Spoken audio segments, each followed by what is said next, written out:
everyone. This is my mom, Katie, who's going to be filming me today. You want to say anything, Mom? I'm not a real filmmaker, but I'll try. Thanks, Mom. Okay, here we go. So, I wanted to tell you about a book that I just recently read. Weird, I know, me telling you about a book. I never talk about books.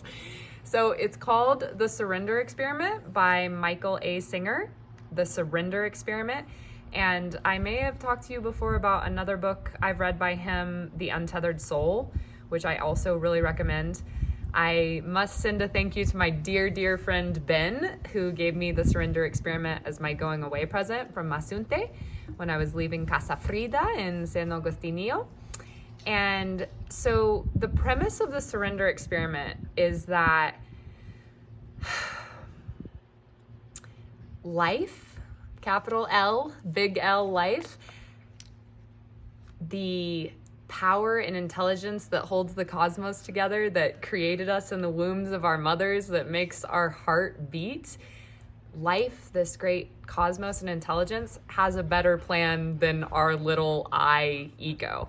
So while we're trying to control, and we know what we like and we know what we don't like, and we live our whole life based on, oh, well, I'm going to go towards what I prefer and what I like, and I'm going to stay away from what I don't like, rather than surrendering to whatever life brings to us, that we keep ourselves from that natural flow that life has in store for us. So the surrender experiment is just what it sounds like. It's an experiment to surrender. And so, for instance, like a tangible example for me right now is I am about to go down to Colorado for a couple weeks to go to one of my best friend's weddings and go house sit for her, the same best friend who brought me down to Mexico City, Carly. After that, I have no idea what I'm doing. So this is a perfect time for the surrender experiment, as in, instead of me freaking out about finances, about plans, I'm saying, okay, I don't know what's next. Maybe I know what my preferences are, and my ego says you would like this and you wouldn't like this, and do this but don't do this.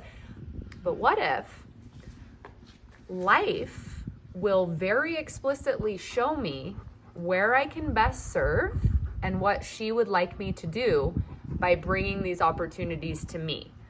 So it's move not but be moved. Do not but be done unto. And so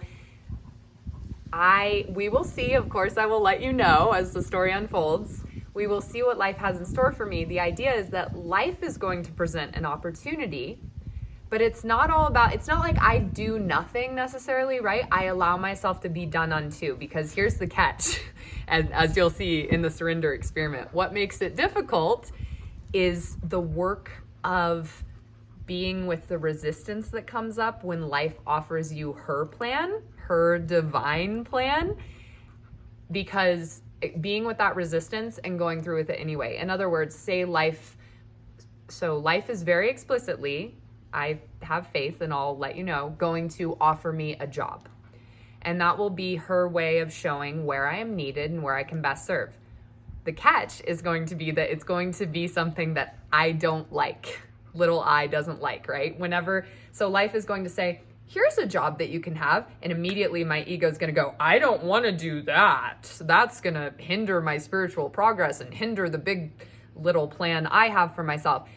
And so that's the moment where surrender happens, because instead of me saying, I know how I can best serve life, I'm surrendering to saying, life asked me to do this. And even though my ego wanted to resist, I'm going to say yes, because why would life offer me anything except where she wants me and where I can best serve? And of course, in the end, whatever I thought I disliked and was terrible and unrelated to my dreams or spiritual progress will later end up being the very portal that led me where I was always going.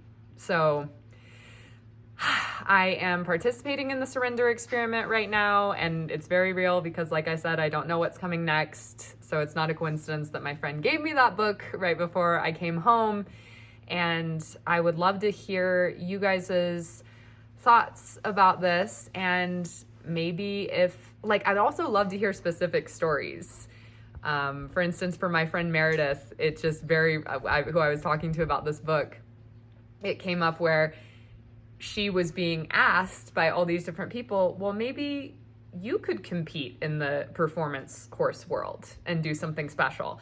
And she, in that moment, was like, oh, no, not me. That's not what I want to do. And because we had just been talking about this, she goes, oh, is that resistance? Is this what life is asking me to do? And so she's going to try it. So I would love to hear specific stories of, like, you got an explicit ask from life. Your ego went, no, you don't like that. That'll be bad for you. You sat with it. You went for it. And then what? And the whole idea is whatever your ego thinks is the worst thing is going to end up being the best thing. Things are never what they seem. They're the opposite. Can we surrender to that and see what comes? So thanks for listening. Thanks, Mom, for filming me. And I look forward to sharing stories of surrender.